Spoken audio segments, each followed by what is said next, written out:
Coucou les merveilles, c'est Chloé. On se retrouve pour voir les énergies de la semaine du 12 avril. J'ai pris avec moi les cartes de Clos. Alors j'ai pas pris le temps de vous le présenter cette semaine, mais je pense que pour le coup là, justement la semaine qui arrive, je pourrais le faire. Donc je vous laisse vous concentrer sur la semaine qui arrive et choisir le petit tas de cartes qui vous attire le plus. Le premier, il est là, le deuxième au milieu et le troisième, c'est celui-ci au bout. Donc je vous laisse faire votre choix et on va voir ce que les cartes ont envie de nous dire.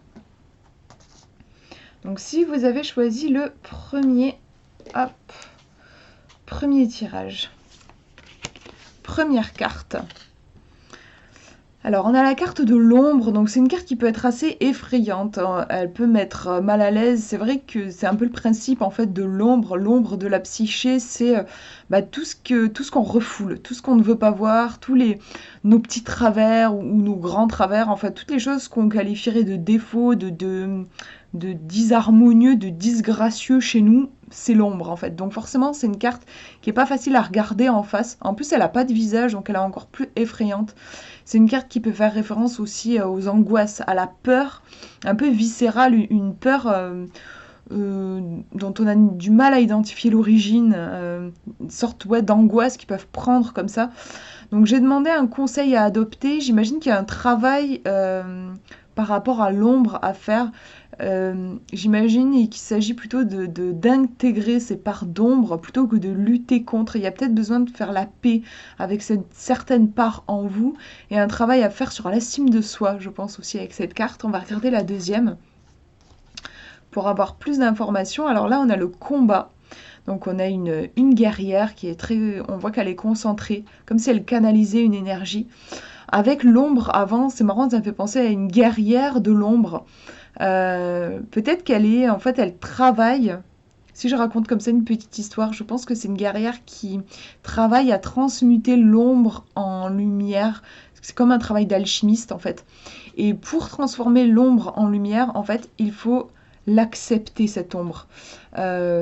Plutôt que de partir pour le coup en guerre contre cette ombre, le véritable guerrier, je pense, qu'il va l'accueillir, qui va l'observer, reconnaître cette ombre en enlevant tous les jugements. Et en fait, en enlevant les jugements, ça va lui faire perdre son statut d'ombre, en fait.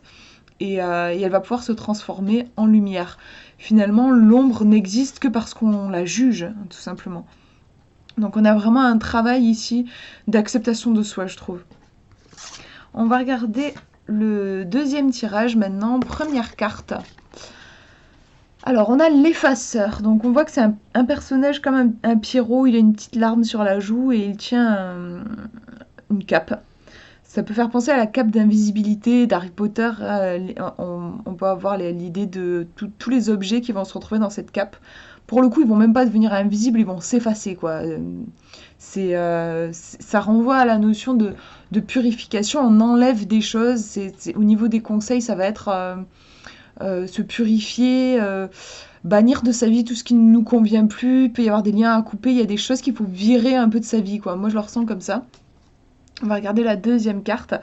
Donc ouais, c'est le cadenas qui peut renvoyer à la sécurité. Quand on met un cadenas, c'est par sécurité, pour être sûr qu'on ne va pas nous voler des objets précieux. Donc je pense qu'il y a... Et puis il y a aussi l'idée de... cacher les choses en fait, hein.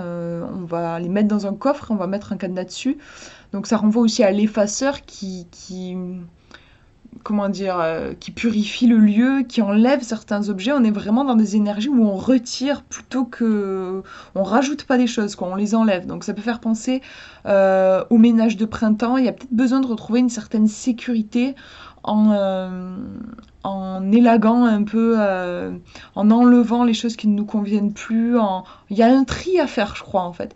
Peut-être un tri à faire. Et pour moi, avec un tirage comme ça parle aussi de discrétion et plutôt que de se mettre en avant, quoi. On est plus sur un travail intérieur ici. Voilà pour ce tirage. Et puis, on va regarder le dernier. Première carte. Alors, on a la carte de l'eau. J'aime beaucoup, c'est un élément, enfin moi c'est mon élément préféré en fait, hein. On a une sirène, Donc l'eau, ça va renvoyer à tout ce qui est émotionnel. Donc sûrement une semaine où il pourrait y avoir beaucoup d'émotions, une sensibilité exacerbée, beaucoup de perceptions. C'est une carte qui, pour moi, est positive aussi pour tout ce qui est projet créatif, l'imaginaire qui va vraiment être au top de sa forme pour moi avec une carte comme celle-là.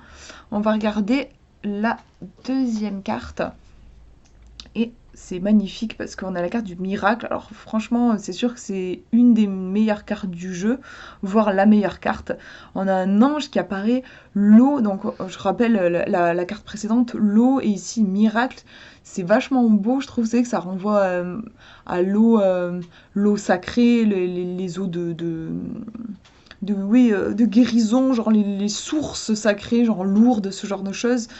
Euh, L'ange qui va venir bénir, qui va venir protéger, l'eau qui peut aussi venir nettoyer, j'ai pas parlé aussi de ce côté, cet aspect-là. L'eau, c'est la vie en fait, hein, et les miracles, c'est vraiment, c'est la vie aussi, mais dans un sens encore plus élevé, il y a quelque chose de divin.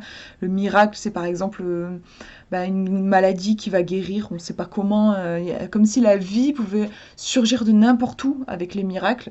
Donc on a un tirage ici qui est super lumineux, plein de potentialités, plein de possibilités.